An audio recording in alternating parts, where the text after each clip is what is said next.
नमस्कार, एक बार फिर आपका स्वागत है डेली न्यूज़ चैनल पे। हम आपके लिए लेकर आए हैं देश दुनिया की ताज़ा खबरें। तो देश दुनिया की ताज़ा खबरों के लिए हमारे साथ बने रहिए। दोस्तों, अगर आप हमारे चैनल पे न्यू हैं तो प्लीज़ सब्सक्राइब कर लीजिए और लेटेस्ट वीडियो के लिए बेल आइकन को प्रेस करना मत भूलिए। तो चलिए बढ़ते हैं आज की सबसे पहली बड़ी खबर की ओर। अभी बड़ा लॉकडाउन, सीएम ने किया ऐलान, 31 जुलाई तक रहेगी ये पाबंदी। जी हाँ, कोरोना संकट के बीच एक और मोदी सरकार ने अनलॉक घोषित कर लगभग हर तरह की पाबंदी हटा दी है। वहीं राज्यों में बढ़ते कोरोना वायरस के मामले को देखते हुए प्रदेश सरकार अपने स्तर पर लॉकडाउन पर फैसले ले रही है। वहीं पाबंदी और रियायतों को घोषित कर रही है। इसी कड़ी में शुक्रवार को झारखंड के मुख्यमंत्री हेमंत सोरेन ने प्रदेश में कोरोना वायरस संक्रमण बढ़ाने के मामले मद्देनजर 31 जुलाई तक लॉकडाउन बढ़ा दिया है। आपको बता दें कि झारखंड में 31 जुलाई तक बढ़ा। झारखंड के मुख्यमंत्री हेमंत सोरेन ने ट्वीट से लॉकडाउन बढ़ाने का ऐलान किया है। उन्होंने राज्य में बंदी 31 जुलाई तक लागू कर दी है। इस बात की जानकारी उन्होंने ट्वीट के जरिए दी। स्थिति की गंभीरता को देखते हुए राज्य सरकार ने लॉकडाउन 31 जुलाई तक बढ़ाने का फैसला लिया है।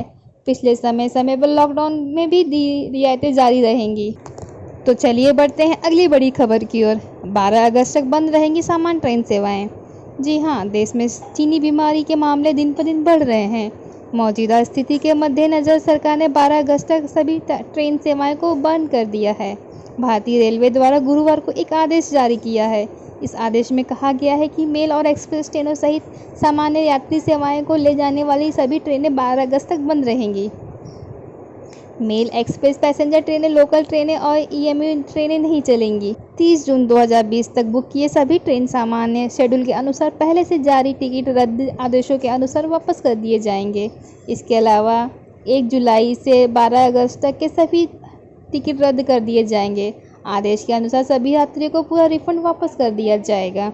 रेलवे ने कहा है कि 12 मई से 1 जून के बीच चलने वाली विशेष राजधानी मेल एक्सप्रेस ट्रेनें जारी रहेंगी।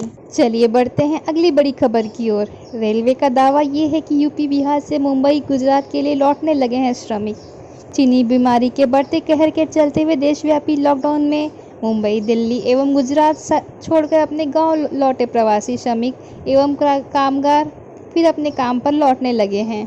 कोरोना का कहर मुंबई, दिल्ली और गुजरात में बढ़ता ही जा रहा है। बावजूद इसके यूपी, बिहार एवं गुजरात के श्रमिक मुंबई, दिल्ली और गुजरात के लिए रुख कर दिए हैं। चलिए बढ़ते हैं अगली बड़ी खबर की ओर। सिनेमा घर खुलने को लेकर आई बड़ी खबर। जानिए कब कैसे खुलेंगे थिएटर्स। मल्टीप्लेक्स और सिंगल स्क्रीनिंग सिनेमा केवल एक ऐसा प्लेटफॉर्म है जिस पर फिल्मों की स्क्रीनिंग की जाती है।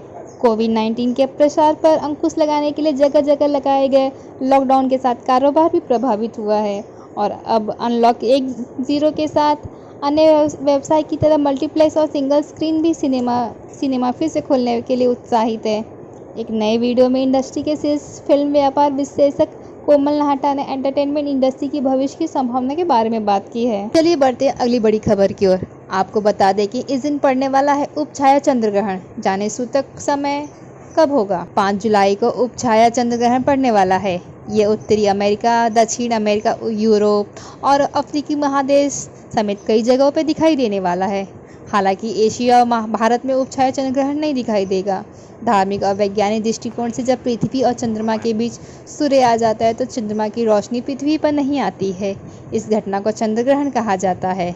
इसे नंगी आंखों से नहीं देखना चाहिए। आइए उपछाया चंद्र ग्रहण के बारे में विस्तार से जानते हैं। यह उपछाया चंद्र ग्रहण है, अतः सूतक नहीं लगेगा। धार्मिक मान्यता यह है कि जब ग्रहण दिखाई नहीं देता है तो सूतक नहीं लगता है। इसके लिए कई नियम नहीं लागू होते हैं। हालांकि ग्रहण के बाद घर की साफ सफाई और स्थान ध्यान जरूर रखें। खासकर गर्भवती महिला को इस ग्रहण के समय भी अपना विशेष 1 जुलाई से बदल जाएंगे बैंक से जुड़े ये नियम, जल्दी जान लें। कोरोना संकट के बीच 1 जुलाई से बैंकिंग नियमों में कई बदलाव आने वाले हैं, जिससे आम जनता को काफ़ी फायदा होगा तो साथ ही नुकसान भी देखने को मिलेगा। दरअसल 1 जुलाई से कैश के नियमों में काफ़ी बदलाव आ रहे हैं। इसके साथ ही बचत खाते में मिनिमम बैलेंस पर मिली छूट भी हटाने जा रहे हैं, जो आम जनता के आर्थिक संकट के बीच किसी झटके से कम नहीं है। ये नियम देश के सभी बैंक में लागू होंगे, इसलिए आप लोगों की ये जानने काफ़ी ज़रूरी है। 1 जुलाई से क्या क्या बदलने वाला है। 1 जुलाई से बदल जाएगा एटीएम से कैश निकालने का नियम। देश में कोरोना वायरस की वजह से लॉकडाउन लगाया हुआ था, जिस वजह से देश की आर्थिक स्थिति पूरी तरह हिल गई है।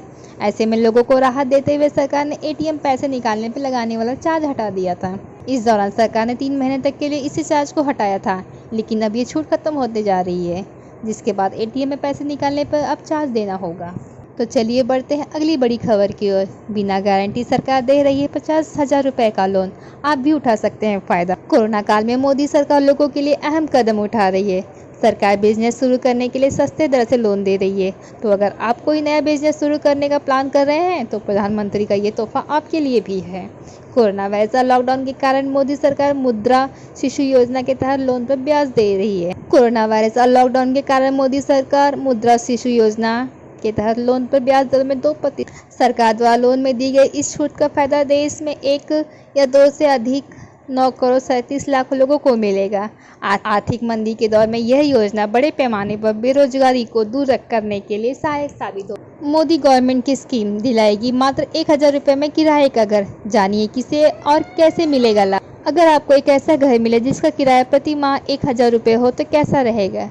जी हाँ, सरकार जल्द ही रेंटल हाउसिंग स्कीम लेकर आ रही है, जिसका फायदा कंस्ट्रक्शन वर्कर्स, लेबर्स और प्रवासी मजदूर जैसे असंगठित क्षेत्र में काम करने वाले लोगों और स्टूडेंट्स को मिलेगा। इस स्कीम के जरिए लोगों को 1,000 रुपये का किराया देना होगा। हाउसिंग मिनिस्ट्री की ओर से इस पूरी स्कीम की अनुमानित लागत 700 करोड़ रुपए के आसपास लगाई है। आपको बता दें कि वित्त मंत्री निर्मला सीतारमण ने 14 मई को इस स्कीम का। तो चलिए बढ़ते हैं अगली बड़ी खबर की ओर। सुशांत सिंह राजपूत की मौत के बाद नेहा कक्कड़ ने की बड़ी घोषणा। सुशांत सिंह राजपूत की मौत के बाद सोशल मीडिया पर भाई भतीजावाद विवाद बढ़ रहा है। फिल्म उद्योग को लेकर कई सवाल उठाए गए हैं। सोशल मीडिया पर बॉलीवुड के कुछ सबसे बड़े अभिनेताओं और प्रोडक्शन हाउस के निशाना बनाते हुए उनको भारी आलोचना हो रही है। इसे